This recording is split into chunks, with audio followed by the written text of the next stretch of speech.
यशोमती मैया के नंद लाला। बोलो श्री नारायण भगवान की जय।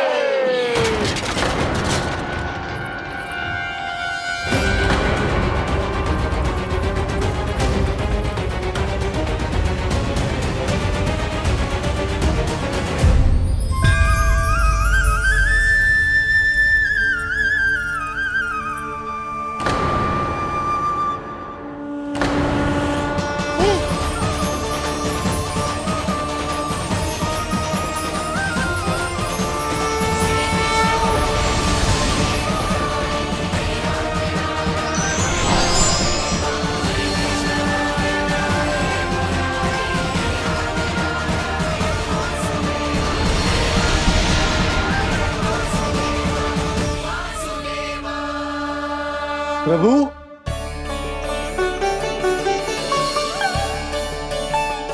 प्रभु, मैंने आपके अवतार को हानि पहुंचाने का प्रयास किया, फिर भी आपने मुझे दर्शन दिया। देने ही पड़े। तुम्हें मेरे चरणों का स्पर्श जो मिल गया,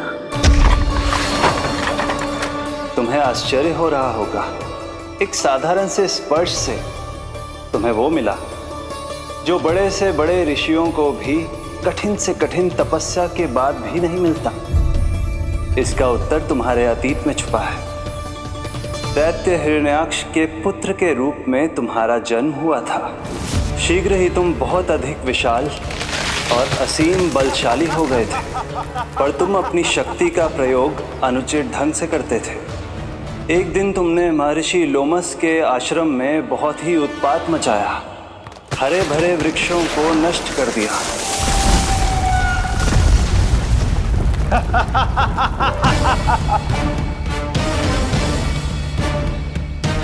देख क्या रहे हो ऋषिवर? ये विशाल वृक्ष भी मेरे इस विराट तन के आगे कुछ भी नहीं है। जिसे स्वयं अर्जित तक नहीं किया, उस तन पर इतना अभिमान। तो सुन ले, जिनसे तेरा तन बना है, उन्हीं पंच तत्वों में इसी क्षण ये विलीन हो जाएगा। ये मेरा श्राप है तुझे, मेरा श्राप है तुझे।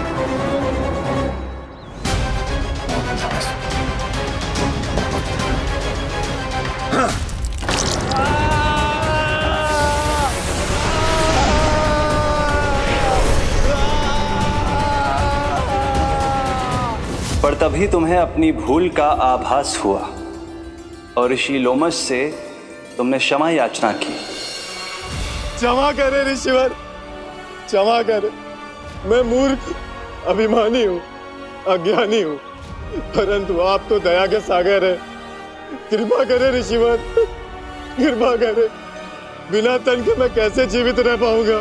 तुम जीवित भी रहोगे और अपने दैनिक कार्यों का संचालन भी कर पाओगे, किंतु सजीव प्राणियों या निर्जीव वस्तुओं की सहायता से ऐसा जीवन तो मृत्यु के समान है ऋषिवर।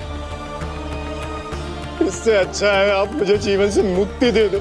मुक्ति भी अवश्य मिलेगी तुम्हें, पर जब तुम परम प्रभु श्री हरि नारायण के चरणों का स्पर्श करोगे, चरणों का स्पर्श करोगे। और यही नहीं शक्तासुर, कल जब तुम मुझे खोज नहीं पा रहे थे, तब भी तुमने हार नहीं मानी। 7 प्रहर तक 7 बार मेरी और मेरे गोकुल की परिक्रमा की। इस क्रम में तुमने अनजाने में ही अपना पश्चाताप पूरा किया और पुण्य अर्जित कर लिया। इसलिए मैं तुम्हें मोक्ष प्रदान करता हूं। इसलिए मैं तुम्हें मोक्ष प्रदान करता हूं।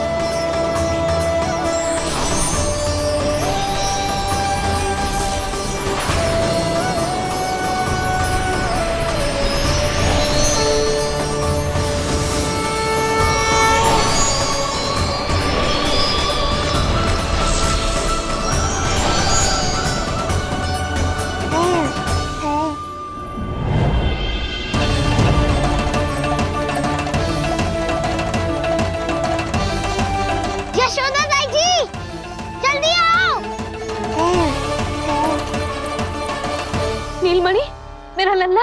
लल्ला, तुझे कुछ हुआ तो ना है ना? तुम ठीक तो है ना? मेरा नीलमणि, मेरा प्यारा बच्चा।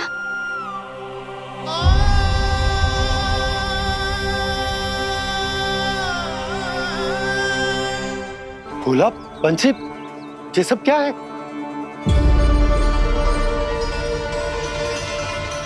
उज्जवल, ये किसने करो है?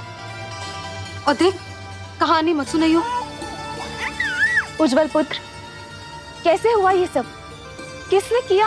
और किसने? महाबली नीलमणि ने, बड़ी ताई जी।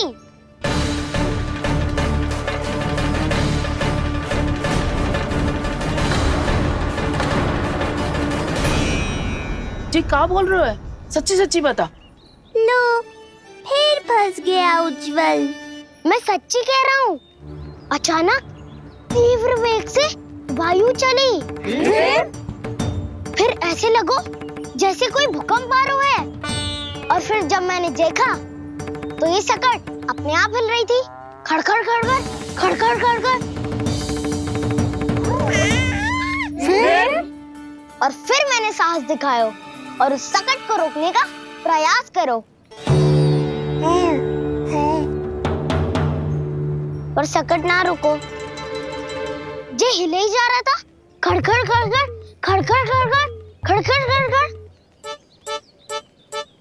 और फिर ऐसे ही हिलते हुए अचानक से आगे बढ़कर सीधा नीलमणि के ऊपर चला आए हो।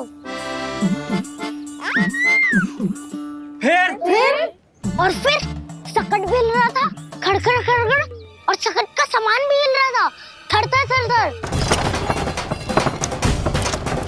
ऐसा लगो जैसे सकट नीलमणि को कुचलने को।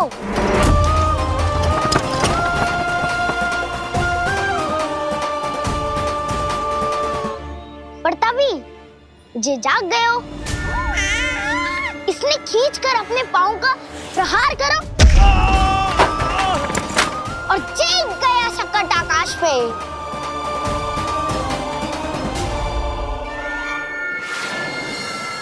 और फिर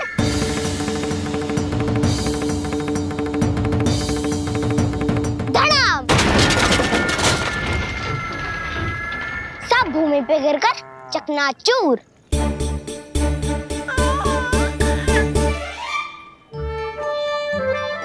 मैं सच्ची कह रहा हूँ ताई जी, नीलमणि के पैर का स्पर्श होते ही वो सकट ऐसे वायु में उड़ी जैसे कोई फूल।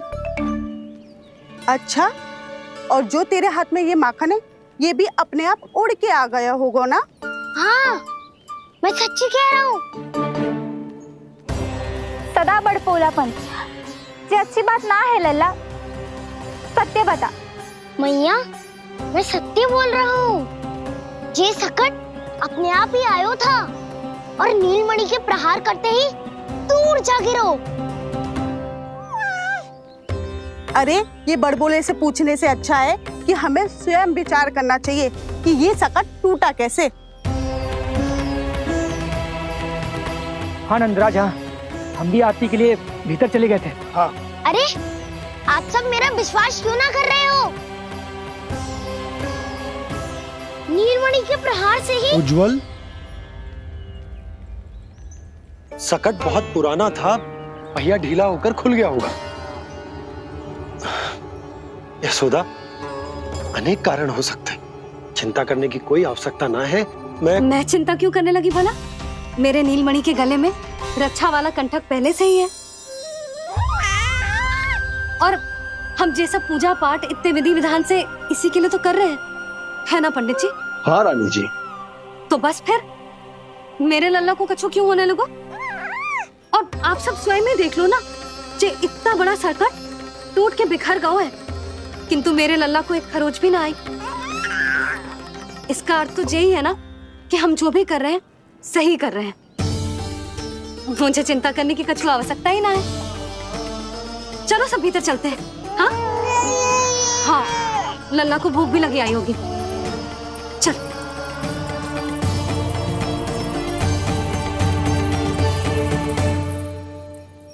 नंदराज जी, अब हमें भी आज्ञा दीजिए। प्रणाम पंडित जी। ध्यान कहाँ था तुम दोनों का?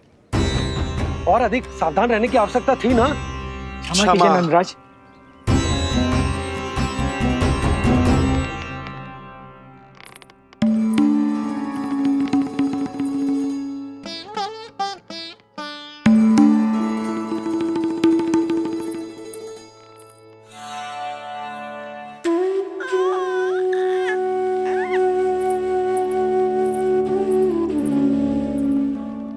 यशोदा, क्या हुआ? बोलो ना, क्या सोच रही हो?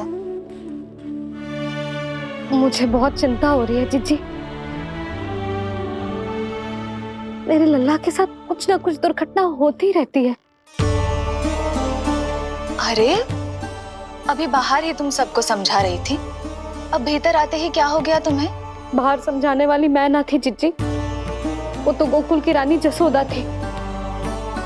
किंतु भीतर से मैं अपने नीलमणि की मैया हूँ, बस। और एक मैया को कितनी चिंता होती है, इसे आपसे अधिक कौन जान सकता है। बहुत बड़ा धक्का लगा है मैया को इस घटना से। अब तो ये मेरी रक्षा के लिए और भी अधिक चिंतित हो जाएंगी। यंत्र का कंठक, पूजा पाठ, इतने सारे प्रहरी, सुरक्षा के प्रबंध, यदि इतने सबके बाद भी मैं अपने लल्ला की रक्षा न कर पाई तो मुझसे अधिक अभागी कौन हो सकती है। मैं तुम्हारे मन की दशा समझती हूँ यशोदा। इसी चिंता के कारण ही तो मैंने आज तक अपने पुत्र को छुपा कर रखा है। मैं जानती हूँ जीजी, मैं समझती हूँ। मैंने तो नीलमणि के लिए इतने सारे संस्कार भी करो हैं, पूजा पाठ की है, किंतु मैंने तो आज तक अपने पुत्र का एक भी संस्कार नहीं किया है। आंसू पोंछ लीजिए बड़ी माँ, शीघ्र ही सब कुछ ठीक हो जाएगा। जब मैंने उसे जन्म दिया, उसके बाद से आज तक न उसे घर के बाहर लाई हूँ, न कोई संस्कार किया है। मैं तो उसका नामकरण भी नहीं करवा पाई हूँ यशोदा। उसके जन्म के समय स्वामी ने यह संदेश भिजवाया था कि उस कंस को हमारे पुत्र के बारे में तनिक भी भनक नहीं पड़नी चाहिए। तब से आज तक भय के छाव में जीती आई हूँ कि वो कंस कहीं हमारे पुत्र को भी ना मार दे, जैसे देवकी के सारे संतानों को मार दिया है। ये आशंका कभी सत्य नहीं होगी बड़ी माँ, मैं हूँ ना। माँ अपनी संतान के मन की बात बिना कहे ही समझ जाती है। आप भी समझ जाओ ना मैया।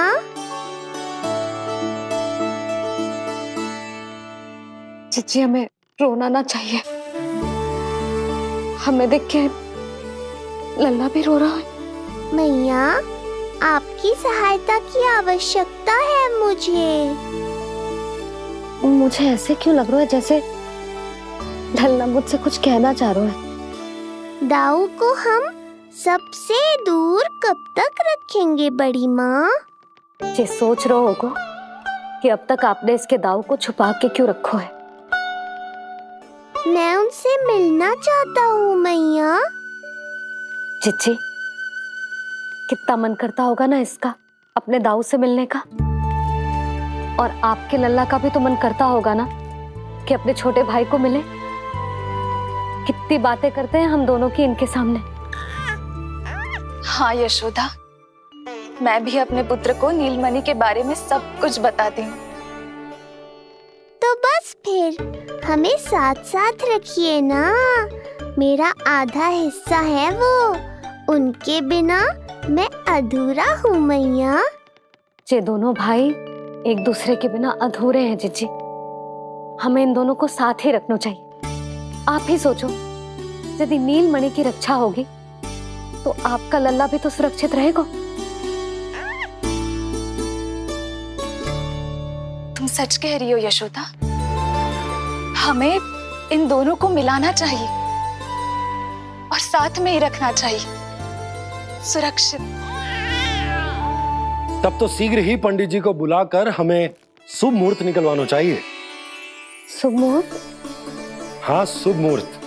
दोनों भाइयों के मिलन के साथ साथ उनका नामकरण संस्कार भी करवा देते। अब अपने दाऊ से मिलूंगा मैं।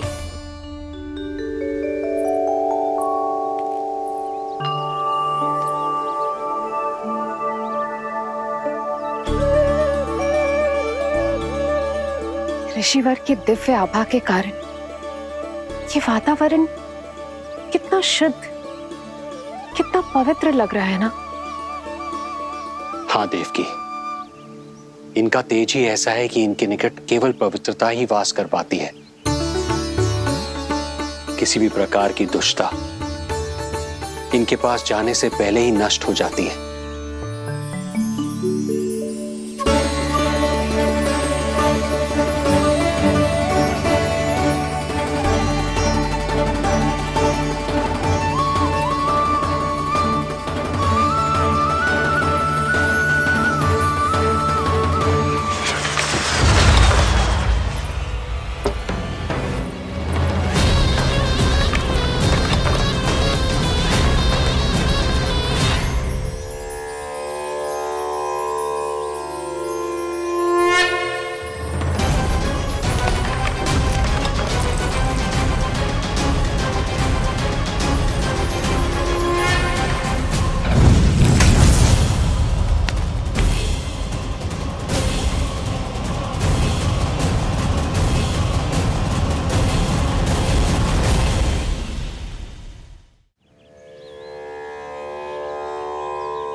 इनका तेज ही ऐसा है कि इनके निकट केवल पवित्रता ही वास कर पाती है। किसी भी प्रकार की दुष्टता इनके पास जाने से पहले ही नष्ट हो जाती है। यदि महर्षि की इच्छा के बिना मैंने भीतर प्रवेश किया तो कहीं ये मुझे श्राप ना दे दे। नहीं, इससे तो अच्छा है कि मैं यहीं आश्रम के बाहर रुकूं और यहीं से इन दोनों पर दृष्टि रखूं।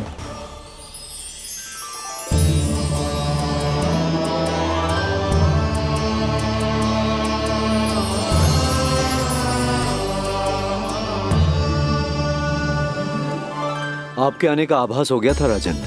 गुरुदेव, जो संतानें हमने खो दी है उनका श्राद्ध करवाने की विनती लेकर हम आपके पास आए हैं। आपका आना व्यर्थ नहीं जाएगा राजन, परंतु मुझे आभास हो रहा है श्राद्ध कर्म इस भेंट का एकमात्र कारण नहीं है।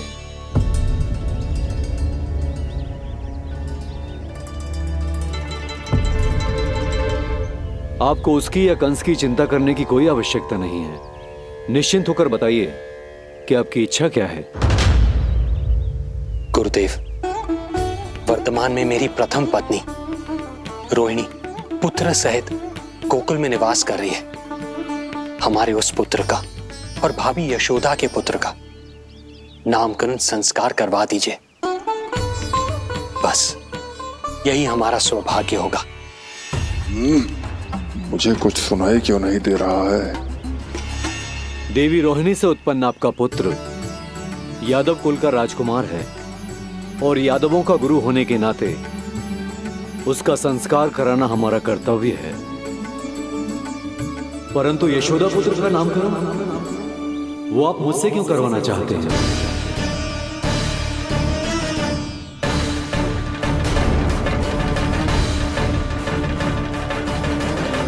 गुरुदेव, सत्य ये है कि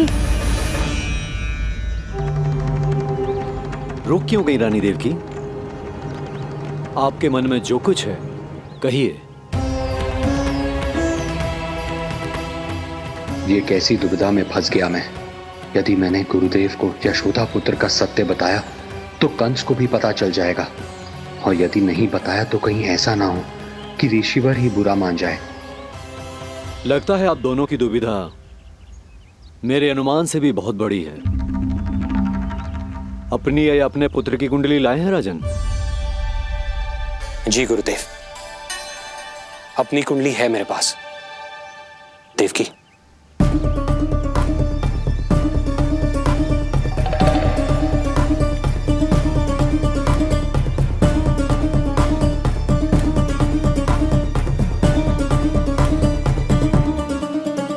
जो रहस्य आप नहीं बता पा रहे हैं राजन, वो ये कुंडली बताएगी।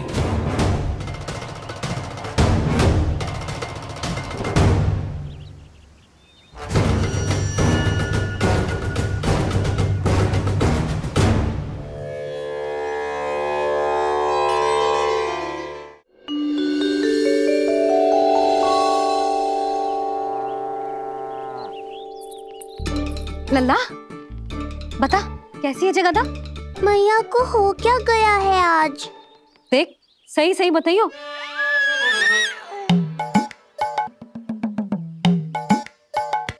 अच्छी है ना? पसंद आएगी ना उसे? हाँ? या फिर जे मोर पंख वाला मुकुट दे दूं? पहली बार मिल रहा है तू, उपहार तो देना चाहिए ना? पर बड़े तो वो है ना मैया, उपहार तो वो देंगे मुझे।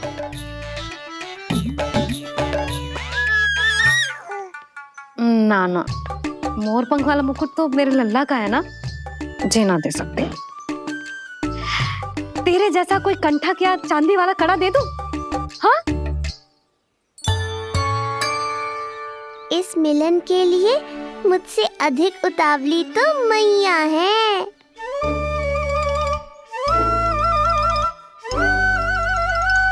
अच्छा जे उपहार छोड़, तू तो जे बता कि तू उसे बुलाएगा क्या कह के? अन्य सभी के जैसे बड़े भैया या गांव वालों के जैसे दद्दा बुलाएगो, या फिर बड़े नगरों में जैसे बुलाते हैं ज्येष्ठ ज्येष्ठ भ्राता बुलाएगो, या फिर प्रेम से बुलाएगो दाऊ दाऊ बुलाएगो ना?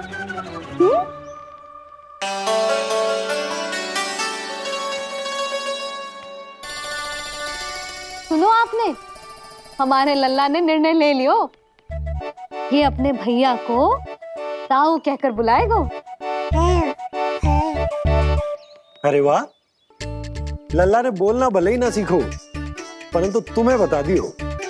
और नहीं तो क्या, लल्ला कुछ कहे ना कहे माँ तो समझ जाती है ना लल्ला?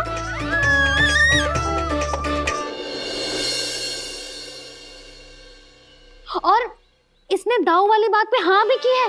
हाँ हाँ तो सदानंद जी ने भी कर दी है। लो मैं तो भूल ही गई, क्या कही पंडित जी ने? बता तो ना यशोदा, बाहर से आया हूँ, हाथ पैर तो धो लूं। हाँ दे लो। अब बताओ कब का मुहूर्त निकालो है?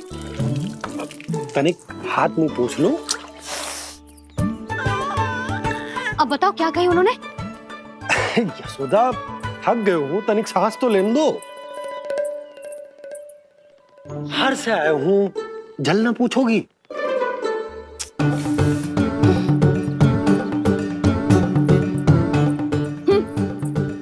अब बता दो जी।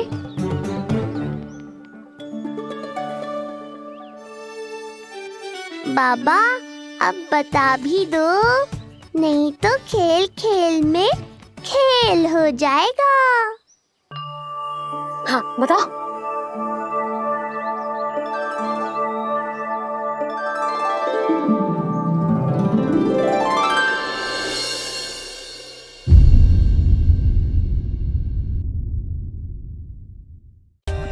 For more updates, subscribe to our channel, click the show links and enjoy watching the videos.